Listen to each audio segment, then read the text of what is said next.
श्री गणेशाय नमः। जय माता दी साथियों नमस्कार। मेरे चैनल में आपका स्वागत है। साथियों, हम भगवत गीता का अध्याय कर रहे थे, जिसको पढ़ने सुनने मात्र से ही हमें हमारे जीवन में शांति, सुख, समृद्धि और हमारा मन शांत होता है। इन सब का लाभ मिलता है। साथियों, आओ मेरे साथ भगवत गीता के पाठ को शुरू करें। मैंने अपने पुराने वीडियो में भगवत गीता के पाठ का अध्याय का 1, अभी इस सीरीज में, इस श्रृंखला में भगवत गीता पाठ का अध्याय 1 चल रहा है, जिसमें पहले वीडियो में पहला श्लोक, दूसरे वीडियो में दूसरा श्लोक, तीसरे वीडियो में तीसरा, चौथा, पांचवा, छठा और सातवां श्लोक, और चौथे वीडियो में 8वां, 9वां, 10वां, 11वां, 12वां, 13वां और 14वां श्लोक। इतना हमने कर लिया है, जिसमें कि लास्ट जो वीडियो था उसमें सभी वीर योद्धाओं के नाम, उनके बल, इन सब की व्याख्या हुई है। आज हम भगवत गीता पाठ अध्याय 1 का, पाठ 1 का 15वें श्लोक से शुरू करेंगे। आइए मेरे साथ। जय श्री कृष्ण। शुरू करते हैं। ओम भूर्भुवः स्वः तत्सवितुर्वरेण्यं भर्गो देवस्य धीमहि धियो यो न प्रचोदयात्। ओम भूर्भुवः स्वः तत्सवितुर्वरेण्यं भर्गो देवस्य धीमहि धियो यो न प्रचोदयात्। अध्याय 1 का 15वां श्लोक।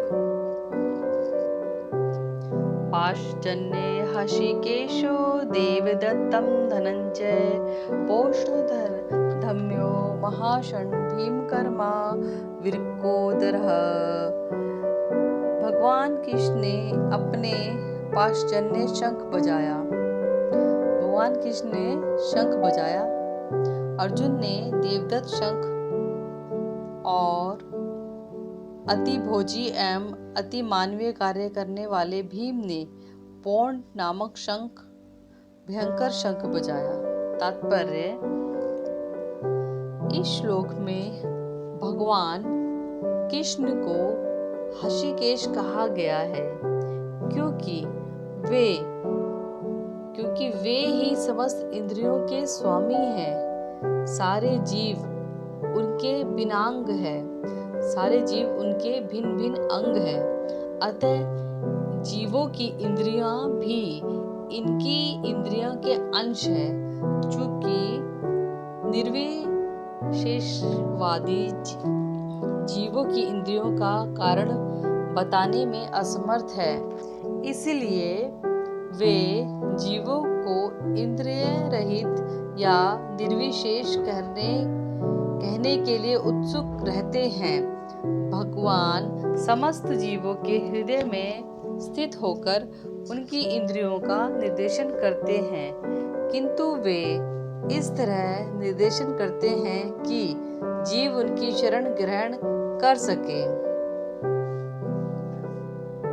और विशुद्ध भक्त की इंद्रियों का तो वे प्रत्यक्ष निर्देशन करते हैं।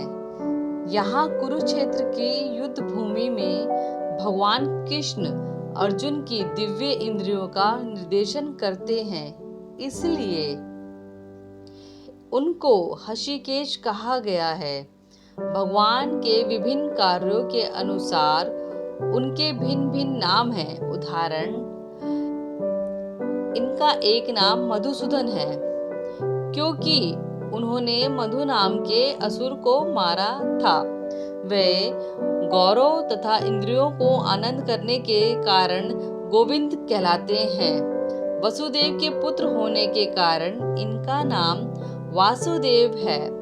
देवकी को माता रूप में स्वीकार करने के कारण इनका नाम देवकी नंदन है और अपने मित्र अर्जुन का सारथी बनने के कारण पार्थ सारथी है।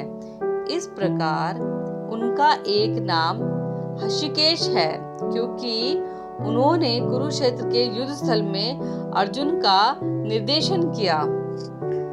साथियों, इस श्लोक में अर्जुन को धनंजय कहा गया, क्योंकि जब इनके बड़े भाई को विभिन्न यज्ञ संपन्न करने के लिए धन की आवश्यकता हुई थी तो उसे प्राप्त करने में इन्होंने सहायता की थी। इसी प्रकार भीम वृकोदर कहलाते हैं, क्योंकि जैसे वे अधिक खाते हैं उसी प्रकार वे अति मानवीय कार्य करने वाले हैं, जैसे हिडिंबासुर का वध। अतः पांडवों के पक्ष में कृष्ण इत्यादि विभिन्न व्यक्तियों द्वारा विशेष प्रकार के शंखों को बजाया जाना युद्ध करने वाले सैनिकों के लिए अत्यंत प्रेरणादायक था। विपक्ष में ऐसा कुछ ना था, ना तो परम निर्देशक भगवान कृष्ण थे और ना ही भाग्य की देवी श्री थी। अतः युद्ध में उनकी पराजय पूर्व निश्चित थी। शंखों की ध्वनि मानो यह संदेश दे रही हो। यहाँ पर 15वां श्लोक समाप्त होता है। अब हम 16, 17 और 18 श्लोक इकट्ठे पढ़ेंगे। अनंत विजयम राजा कुंती पुत्रो युधिष्ठिरः नकुल सहदेवस्य सुघोषमसि पुष्पको काश्यश्च परमेश्वासः शिखंडी च महारथ धृष्टद्युम्नो विराट्श्च सात्यकी पराजितः तृप्तो द्रौपद्याश्च सर्वपृथ्वी पते सौभद्रे महाबाहु शंखनद्यान्दु पृथक पृथक।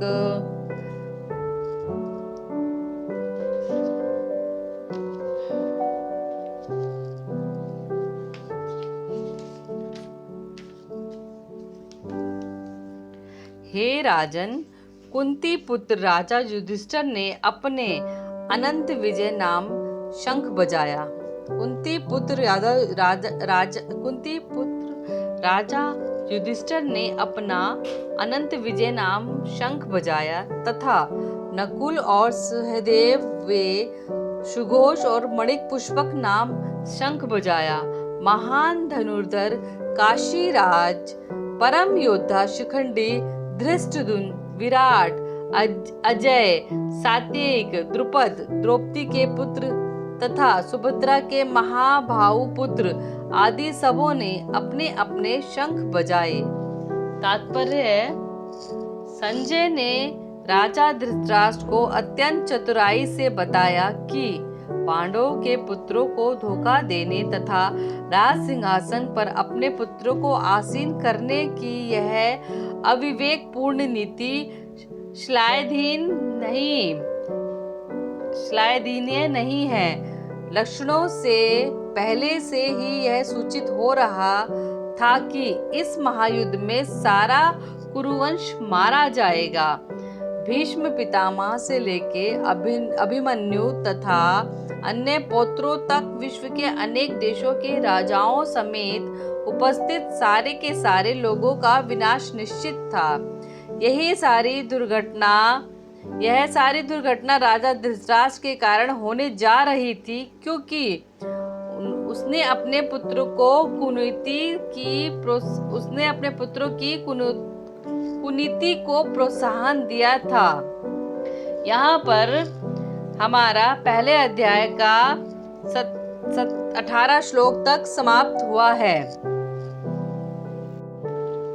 साथियों, अगले वीडियो में मैं